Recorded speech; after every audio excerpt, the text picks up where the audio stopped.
Yay! Here we are, live again, episode Yay! 3. Hello, everybody. Amazing. This is another exciting topic that we've got, isn't it, Marina? It certainly is. It Yeah. certainly is. Yes. Karma, karma, karma. Karma. So it was funny because I was actually posting this on Instagram, and I was like, I need to find a song about karma, and it was Culture Club. Karma, karma, karma, karma, karma, chameleon. Brilliant.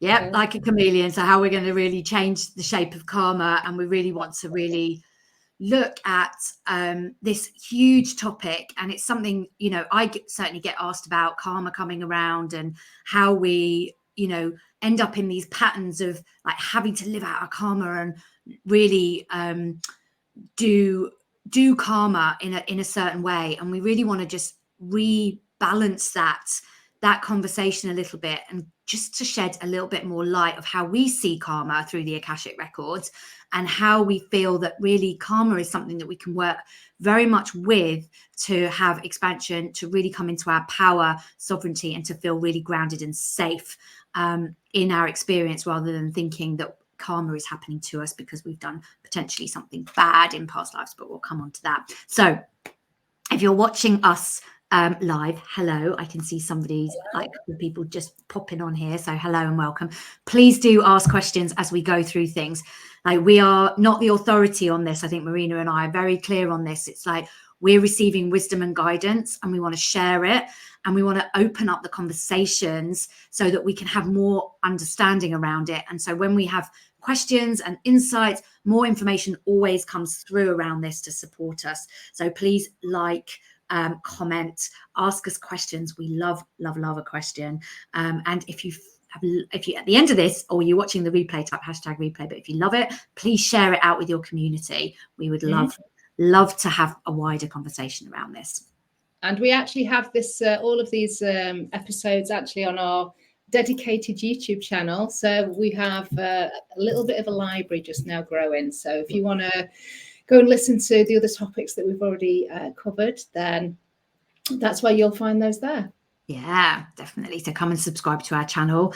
And yes, these conversations really are about just opening up the conversation around some of the topics that might be activating, might trigger us in a certain way, might kind of bubble new ways of thinking, and to release the old ways of thinking. So we're really standing for, stepping into the new age of Aquarius, frequency of love, connection, collaboration, coming together to have these conversations. And there is really, truly no right or wrong. It's really about how is this supporting us on our ascension path, and how is this really allowing us and supporting us to have a different kind of conversation about these. What are we missing? What have we not been talking about? What are we repeating through karma, through karmic patterns again and again still today? Because I know I'm certainly repeating patterns that I'm kind of shining lights on all the time. Yeah. Marina.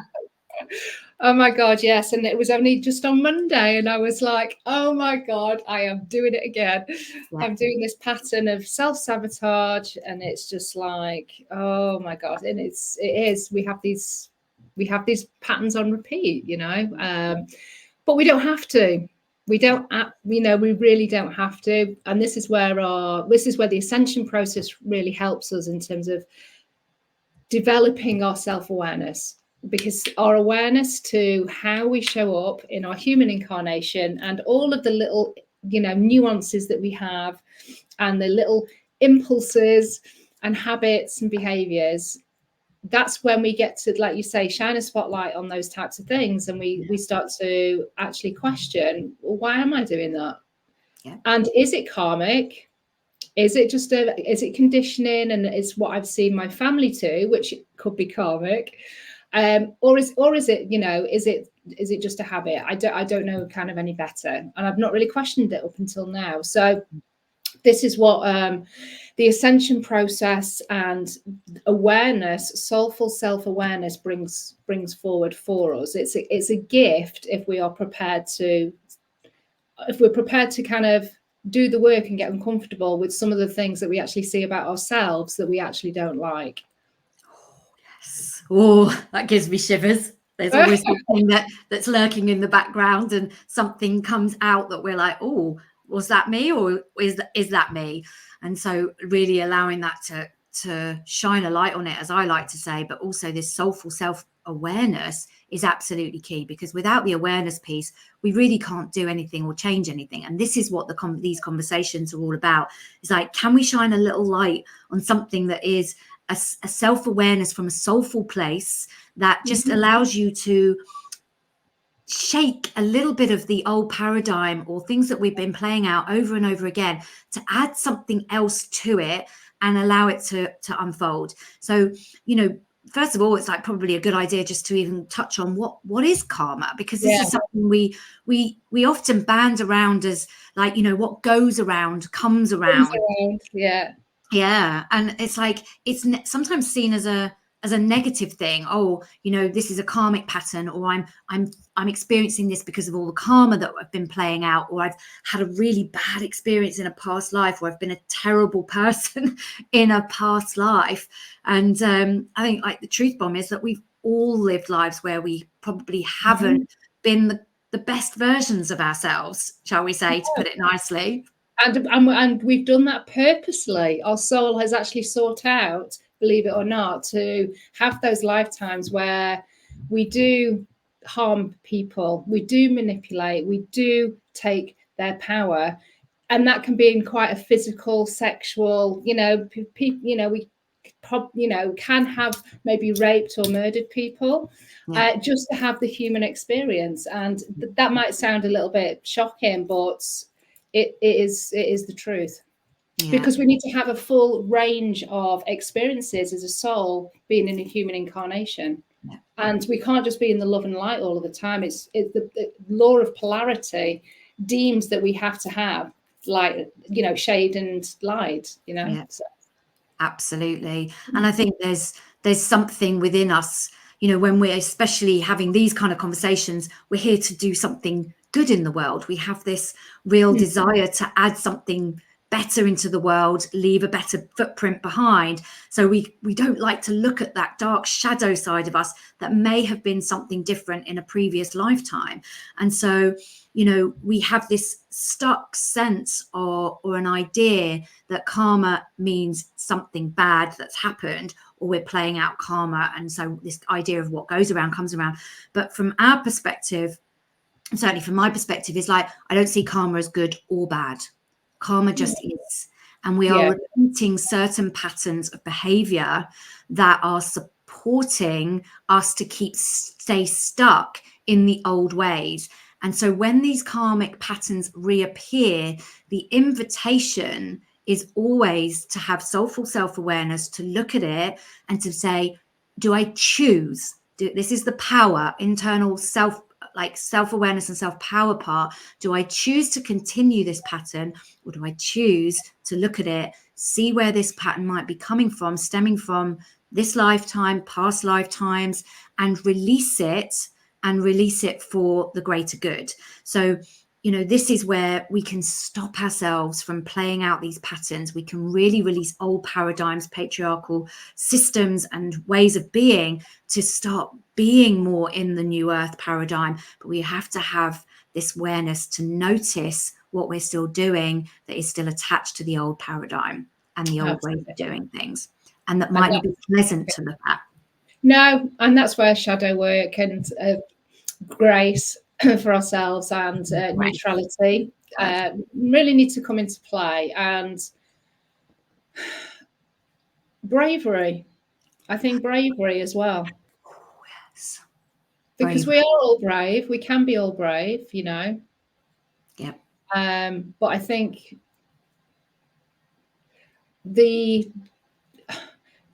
going through that process of just finding a pattern and then going through that process of releasing the pattern brings so much fulfillment and contentment.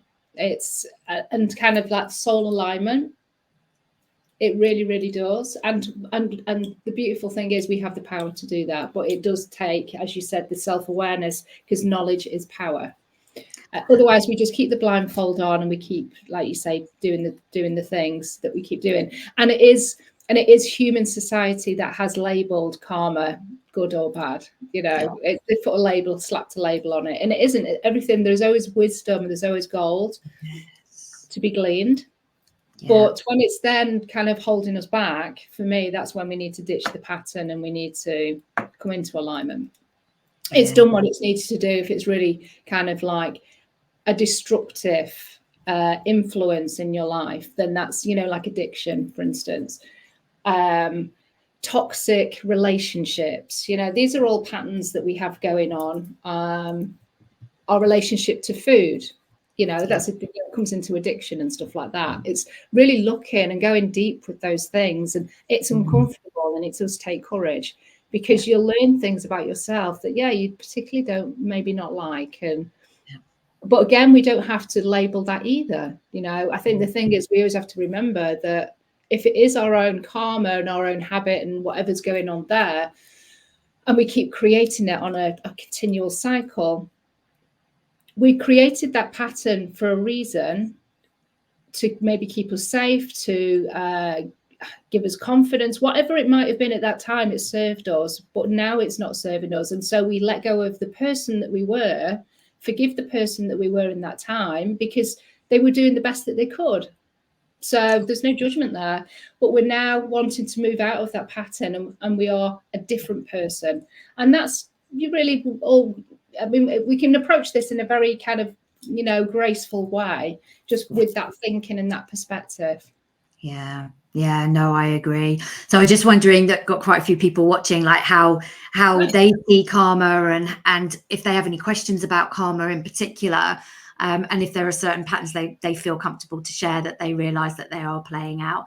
You know, and as Marina says, you know, as well, it's like, I just notice the karmic patterns that are on repeat, even things that I feel sometimes I've done the reflection, the self-reflection on the work, on looking at certain patterns, and then a couple of years down the line I'll be like looking back and I'll be like, what the hell is that doing here again?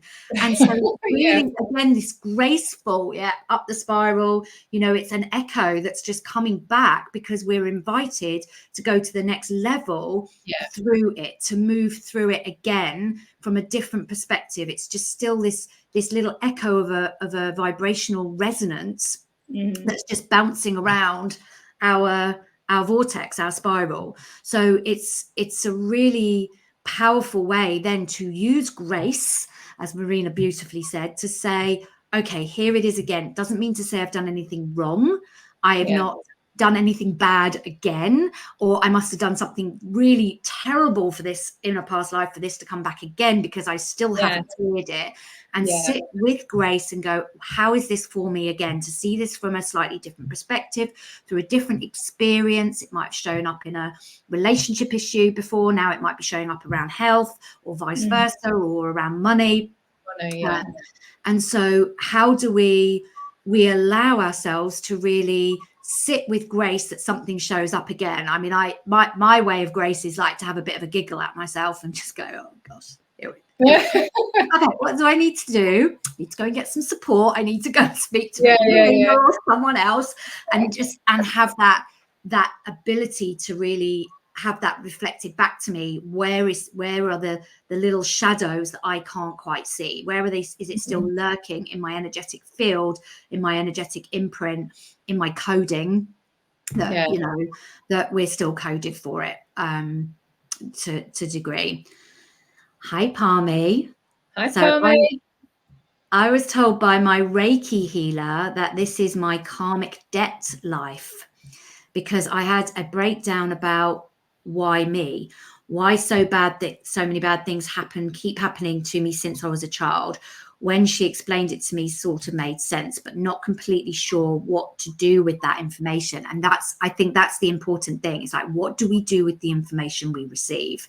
This is where there is a missing link between, I feel, many healers that give information but don't inform what we can do about it to stand more in our power, more in our sovereignty, to really release it and to step forward into a different way of being. So I don't know if you've got some points. Yeah, so I'm going to just speak to that. I have no idea, and you don't need to share about the kind of things that happened when you were a child.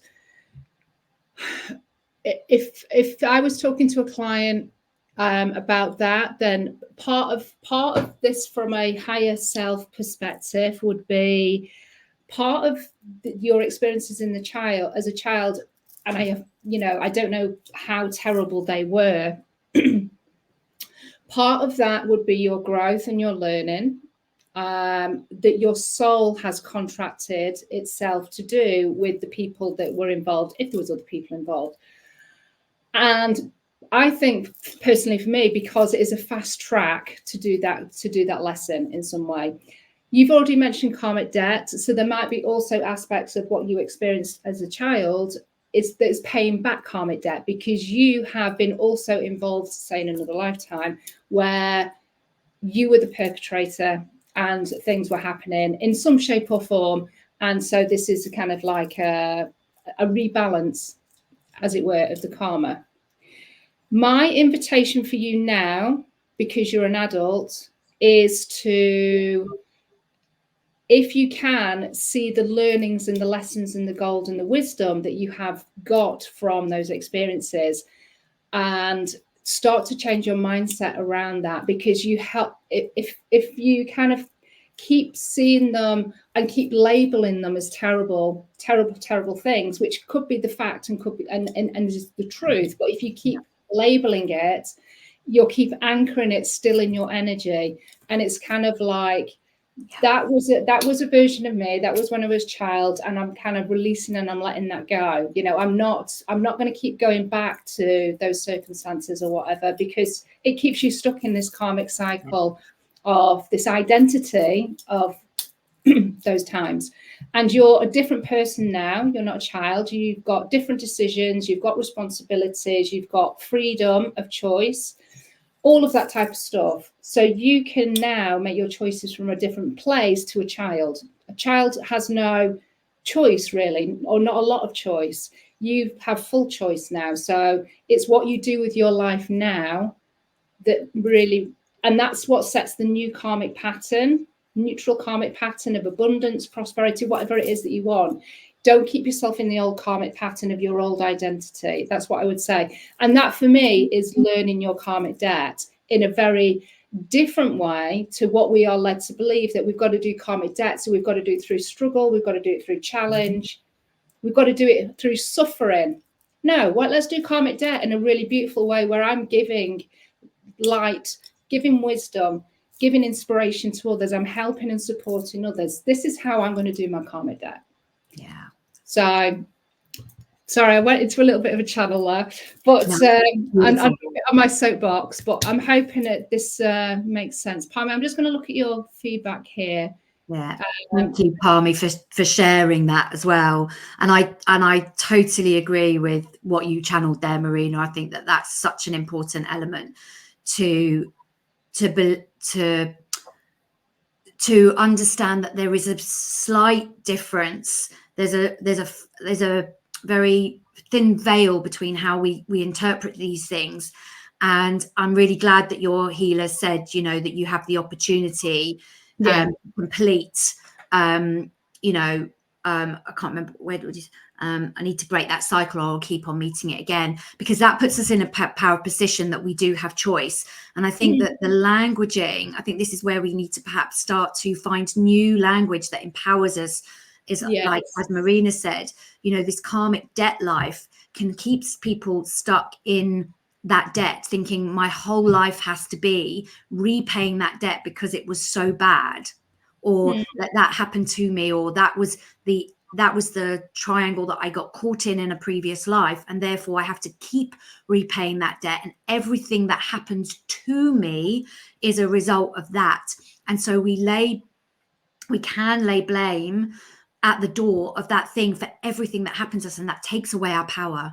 It completely makes us submissive, beholden to this idea that simply, I believe, from what I see, is not true, that we have to keep playing this out. It's how we repay it. It's how we look at it. It's how we see it and what we choose to do with it, as Marina so beautifully said and channeled. So we're really keen that these terms that we're so used to, that we have, like, without really, against the soulful self-awareness of like a karmic debt life, and we make assumptions based on previous experience of what that means, and when we start playing it out, we start repeating it, and we stay stuck to it, connected to it, without knowing how to change it. And I think that this is the most beautiful part of it. I'm so grateful for you for sharing that. Thank you so much, because this hopefully will help other people that are listening to understand how we can release it. And not to say it's easy. No. It's not always like just do it and just get on with it, but like this is part of our experience. And Louise says, I think karma is a good thing, keeps us alive and helps us evolve. And that's exactly it. That's said so beautifully, because it is what keeps us evolving. Because if we can look at the karma, no matter how challenging, difficult it's been to experience it again in this lifetime, especially as a child, then we can really we evolve so beautifully, so quickly, and then we can support others through that expansion. So thank you, I really appreciate that. Thank you. I'm letting go of the hate and resentment towards even members of my own family. Good old Marina, beautiful. Yes, and this is it, isn't it? So really grateful for that. So where next? Where do we go to next? Do we want to talk? We've got a little bit of a list here, so we're looking. We still have human brains, even though we're channeling this. Human brain still likes to know that we have a direction. So we've got in here ideas of karma keeping us in fear and taking away our power, which we've talked about, keeps us in a never-ending healing cycle of martyrdom. I think we should touch a little bit about on that healing cycle. Yes. So sometimes we can find ourselves on that healing loop of just receiving the healing, or needing the healing, or believing we need the healing in lieu of taking action. And that's just also something just to be mindful of, that we don't kind of go the other way. That's a loop, isn't it? Just being in an endless cycle of like healing, and there's always something wrong with me, and I'm blocked, and all of this stuff. And I think that, I started off with that in my earlier days. It's like there's always something wrong, there's something more for me to heal. I was stuck in this toxic healing cycle, and that wasn't really because of anyone. It was because I believed that I'd lost my power and somebody else could give it back to me. And I'd forgotten that I have the power already. And if I have the power already, I can release things, I can notice things, witness things, and choose differently.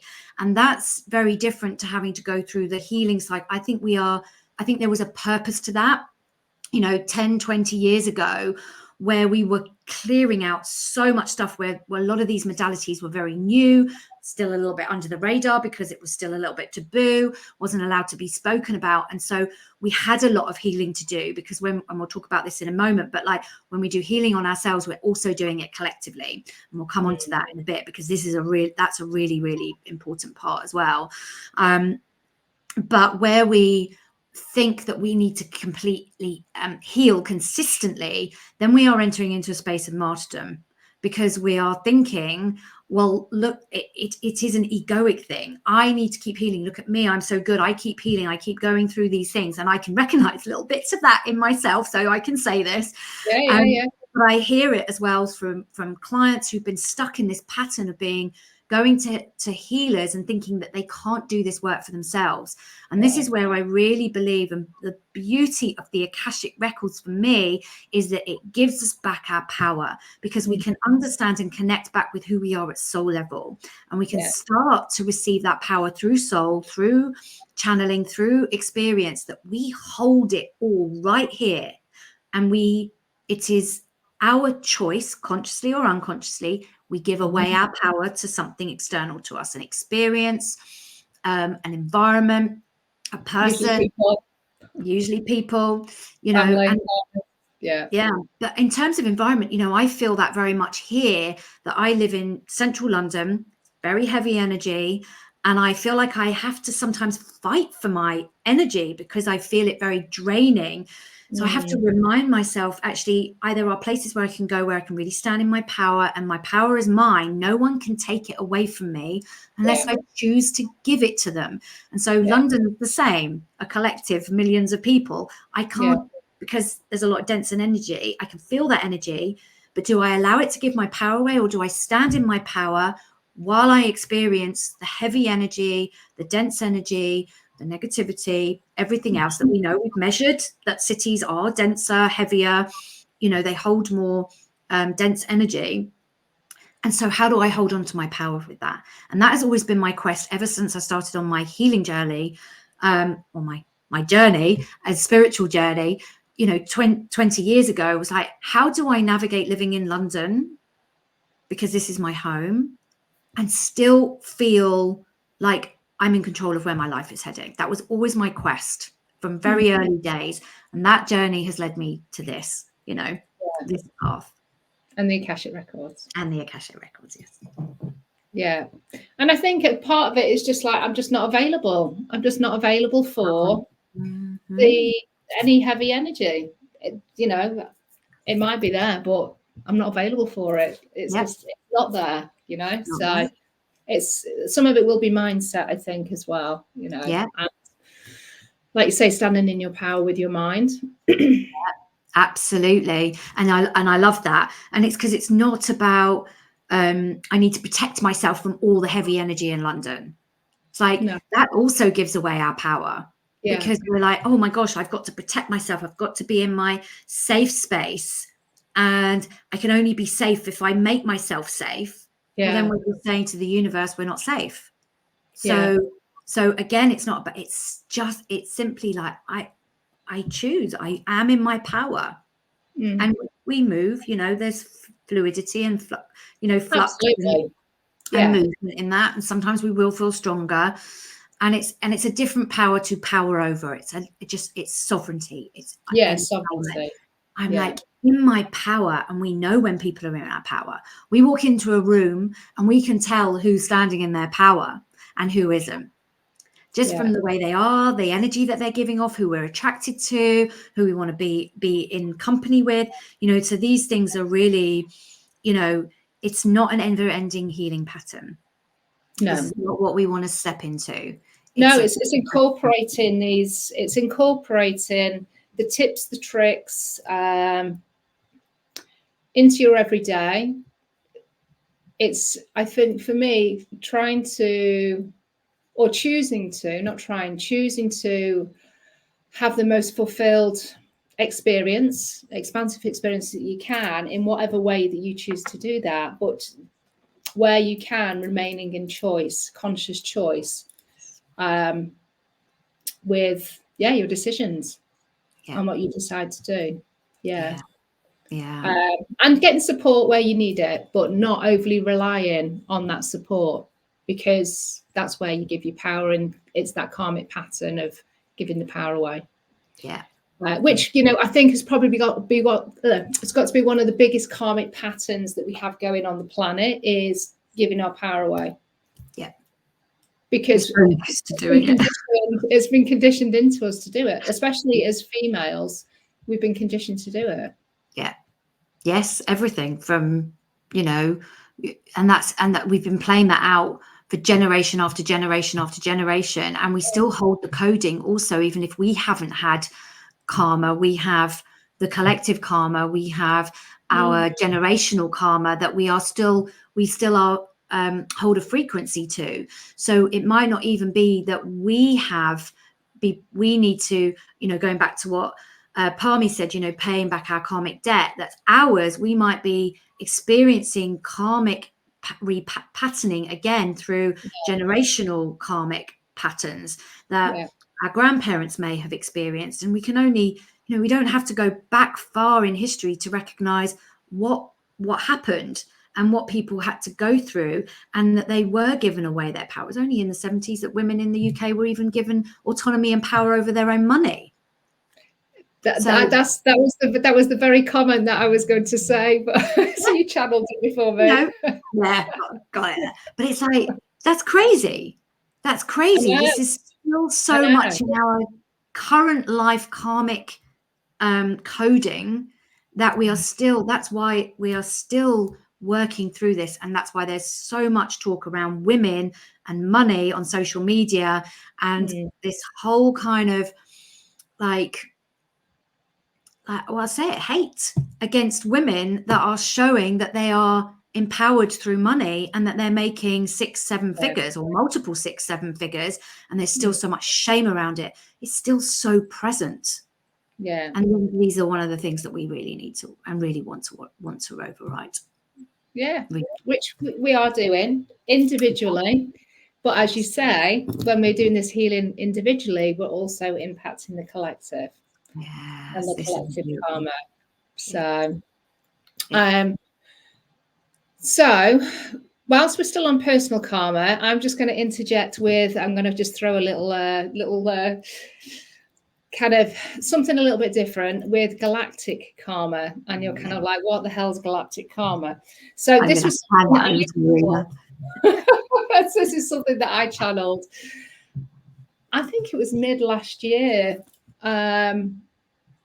Randomly in somebody's session that I was on, and it was given to me that it's not only our earth karma that we need to look at, we also need to look at our galactic karma, and that's where we've actually spent other lifetimes before we've hit the planet, and done other soul learnings and journeys and experiences and things like that, that we've also got karma through there. Because, obviously one of the ways to control here on Earth and to keep us separated and divided is to have war. It's a great, very simple thing to have. But we're not the only planet to have war. War has been going on everywhere elsewhere as well. And so it makes sense that actually, if we have been star traveling all over, and we've incarnated in certain locations, we may have also got caught up in galactic wars. And the most famous galactic war that I know of is the Orion Wars. And if you want to see what the Orion Wars are, go watch Star Wars, because the Star Wars is based and channeled from through George Lucas. He received that as channeled wisdom, and he created it into a film. So Star Wars is that kind of like replay of the Orion Wars, and good versus bad, and you've got kind of Luke as the hero. That's kind of the hero's journey and all of that kind of stuff, but there's a lot of truth in that actual set of films around what has actually been happening here and elsewhere rather. So we're going to also hold galactic karma, because within our energetic DNA, within our Akashic records, it's not just the soul wisdom and the experiences we've had here and the blocks we've created, it's elsewhere as well. So I was kind of like, okay, well, if you give me all this information, do I need to do separate types of healing for the galactic karma? And it was kind of like, no, whatever you are healing within yourself, it doesn't matter where the location and where you've created it. You're doing it through all of your multidimensional being. You're doing it through all of your frequencies, all your timelines, lifetimes, universes, and dimensions. So galactic karma, that's essentially what I understand it is. It's exactly the same as here, it's just a different location, but we do hold it within our energetic DNA. So essentially, I think we could then say the collective is not just here, the collective is everywhere. It's universal, isn't it? So because I think the idea that, or the sense is that when we're talking about the collective is encased around the earth and the earth collective, the human beings that are here now, but it is everything. And so when we take this really beautiful wide view of the collective energy through galactic and everything, all of these things. Time and space. Yeah, no time and space, you know, for anything. We're living it all and we're repeating it now. But how do we move our way through it? And this is the beauty of it. And I love that, because it's kind of mind-blowing, but actually for me it makes sense. It makes sense. Like we know how old the universe is. And so we're ever expanding, we're still growing, the universe is still getting bigger. So there are new things that we are coding into the universe, and where in the spaces where we are expanding into. So what are we writing into the new spaces, to use a very technical term, but by what we're doing here right now. And this is how we move out of old patterns and we start to move into new patterns, because we're starting to add different patterns to the new collective.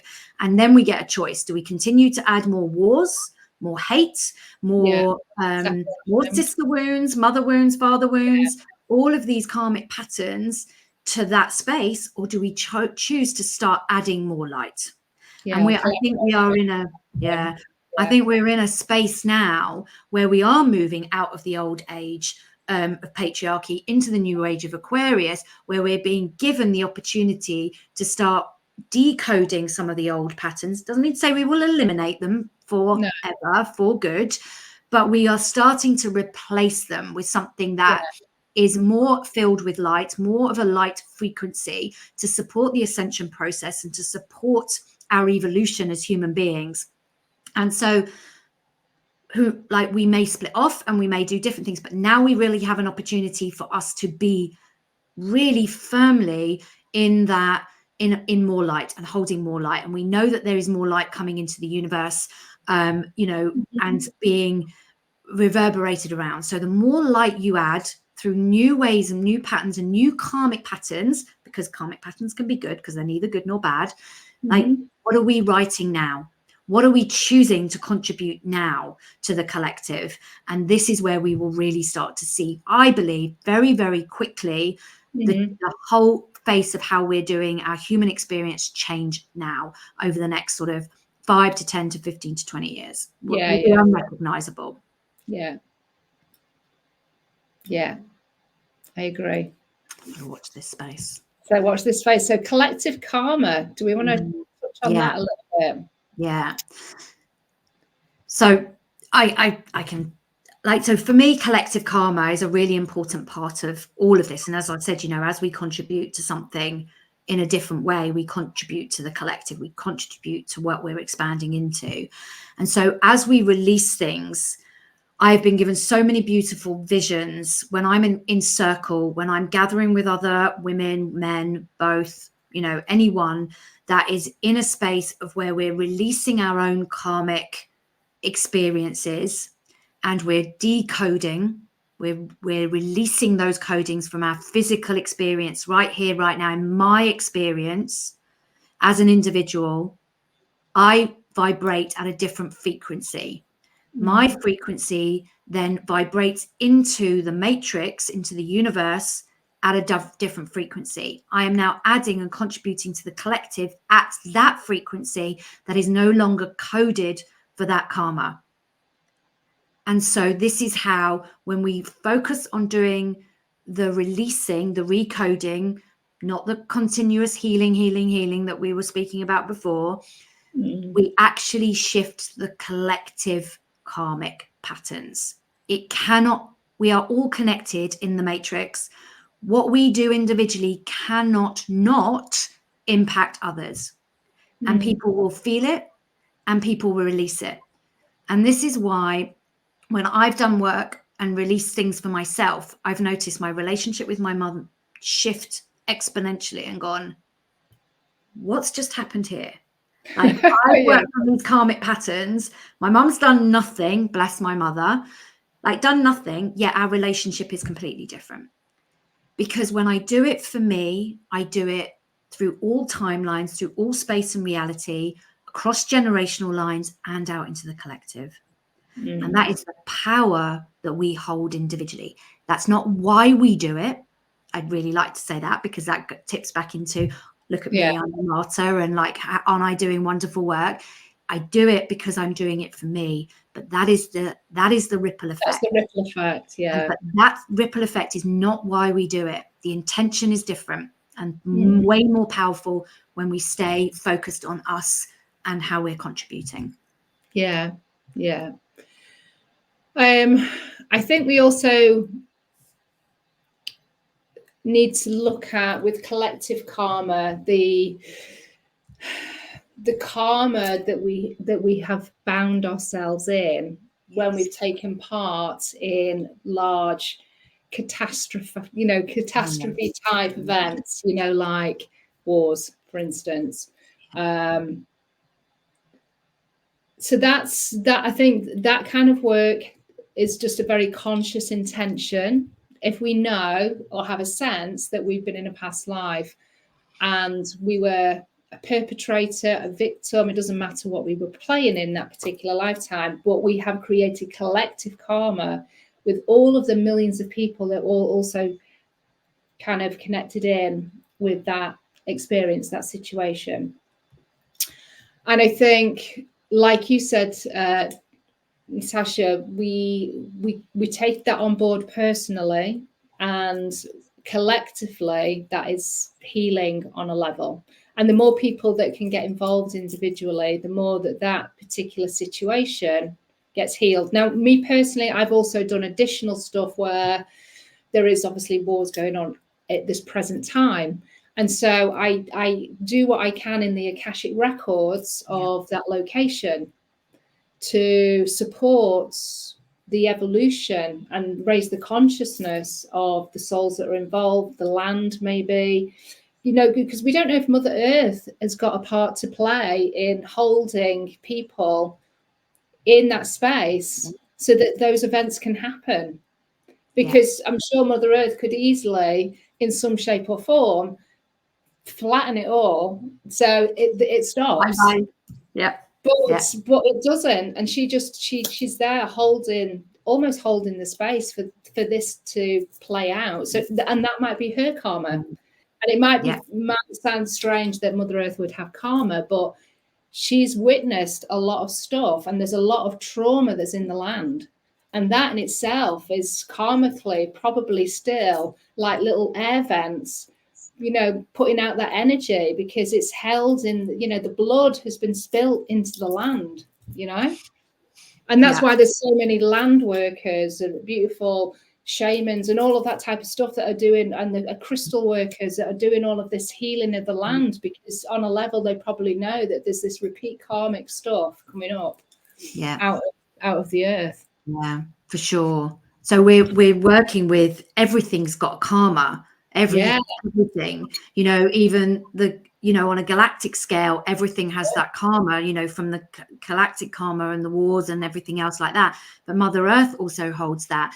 And, Parmi says, the more you heal your relationship with your mum, the more difficult the relationship comes. And this is like the same thing. It's like your mum has that karma that she's playing out, and your healing or your releasing of that karmic code is activating more of it in your mum. And so holding that space, again, it's like, what is it triggering, activating, bringing up for you that your mum is not looking at it, and continuing to release that space that you're holding, it's bringing up for you. That's your element of it, and that's how you contribute to the space. We hold the space.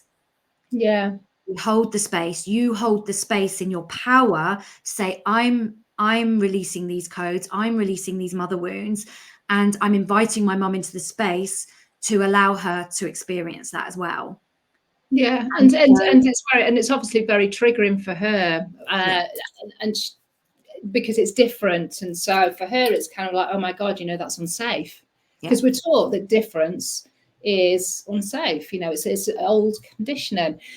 So like Natasha says, is the biggest gift that you can do is just hold space for her, hold her in grace without judgment, and just keep working on yourself, and just being in your power to be like, this is going to help me, and you may not believe it, but this is actually going to help you, and it's going to help our ancestral lineage if I do this work.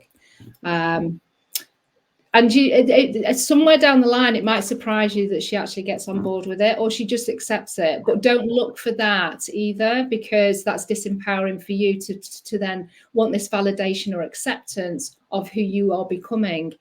Don't seek that. Just, you have your own acceptance of who you are, and that is the greatest gift you give to yourself. You don't need to have approval from anybody else for who you want to become or who you're stepping back into, because you have always been that person. You're just taking off the layers now to reveal who she is. Yeah.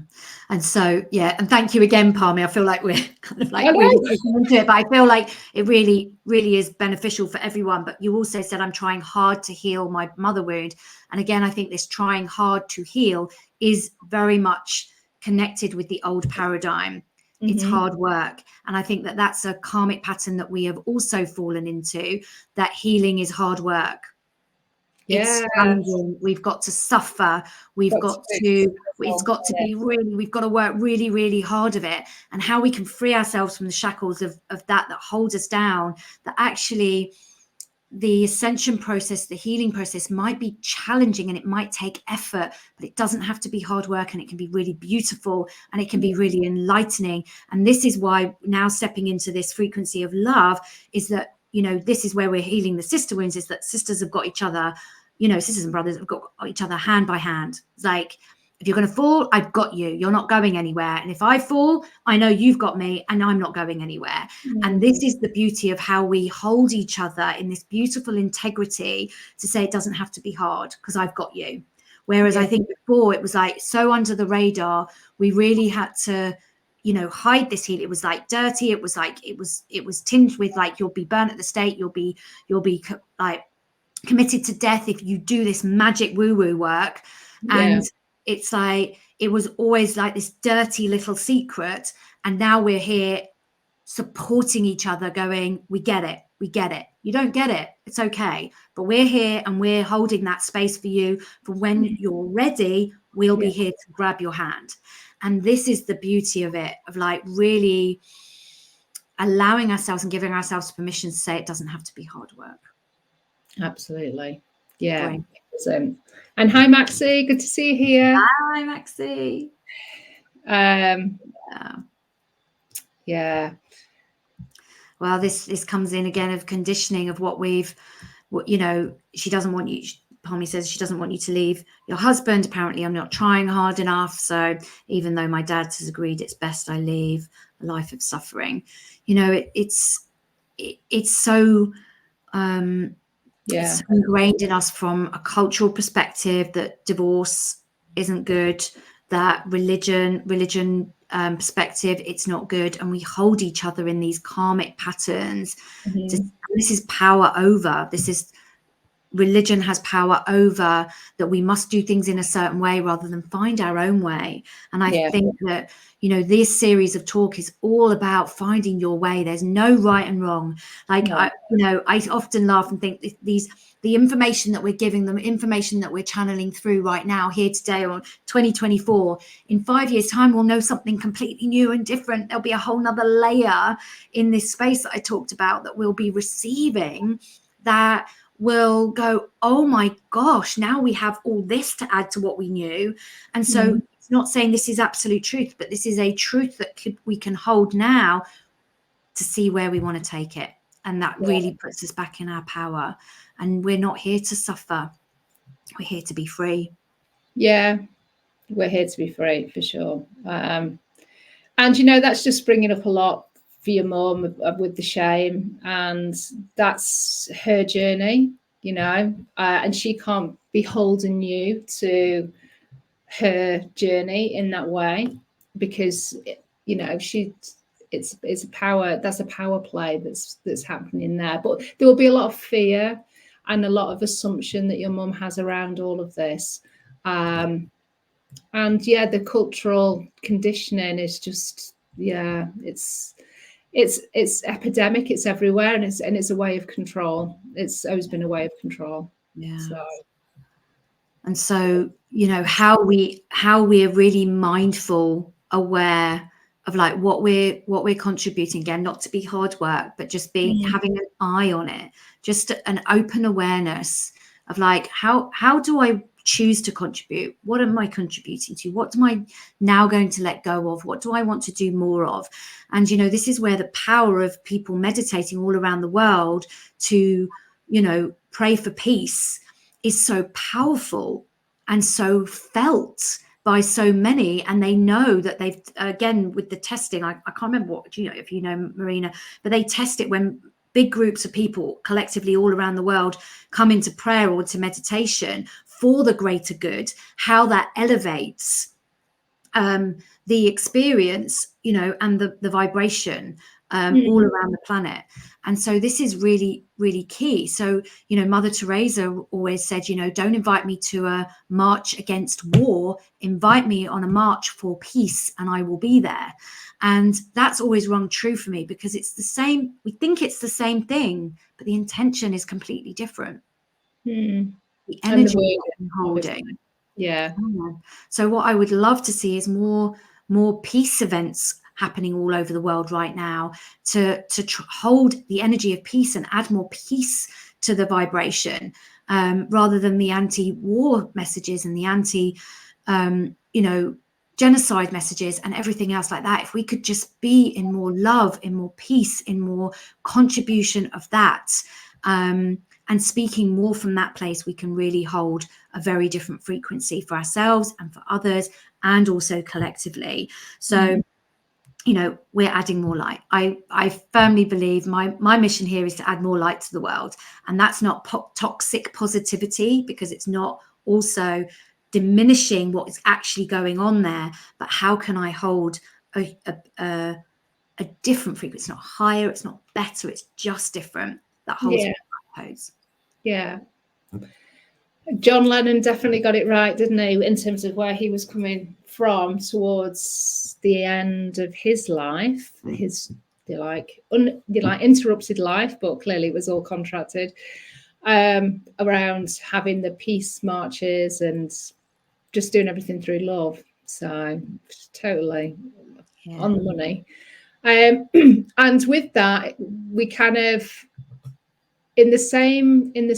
we talk about polarity and duality a lot with these conversations, and like Natasha has just said about us all coming together to combine our lights, because it's a powerful beam of frequency that goes into the universe. In the same token, because we know that quite a lot of religions have been tampered with, those, you know, people are also still gathering on different days of the week, different times through the day, because their religion, it's part of their religion and kind of the traditions of the religion, that we come together and we pray or we sing or we chant. But because parts of those religions have been actually tampered with, that same negative frequency or parts of that can also be transmitted out. So it's really interesting that we have, you know, collectively been kept under quite an oppressive space for thousands and thousands of years. And I think religion and the coming together of what people think is a really beautiful thing to do, and they think they're doing good, and they're living the good life and honoring and doing all of that. But parts of that have been specifically created in order to keep that oppressive energy being transmitted out into the universe. So it's really key that we are doing these collective things as well to counteract. We can't, you know, I think we've been counteracting, but now maybe there's more light that's kind of getting through individually and collectively. But that was something that came through when we had a chat, and it was kind of like, oh my God, I can't believe that it's one of the ways that we are kept under oppression is through religion and the places, the collective worship that happens. Yeah, in all religions and all practices. Oh gosh, yeah, and it's not just religions, but any groups that come together. It's recognizing, and again, there's a very it's so subtle that it can pass us by, especially when we're in these patterns that we don't even know we're playing out. And again, like as I said at the beginning, like totally here playing out old paradigm patterns, like probably on a daily basis.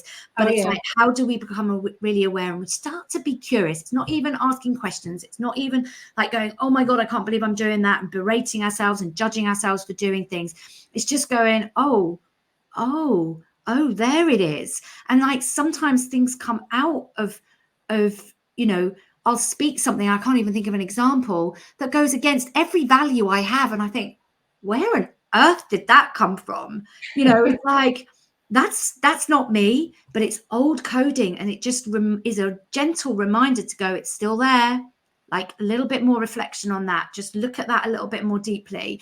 And so again, it's like it's within all of us, but what do we choose? How are we choosing to do it? And what are we contributing to? And even, you know, I mean, spiritual religion, I think it sometimes can be also quite toxic, just to put that out there as well. And hold us in this understanding of, you know, that we're not in power. So it's not just religion. I think I would add spiritual religion into that as well, because I think there's some very toxic messages that hold us very, very small and very, very unempowered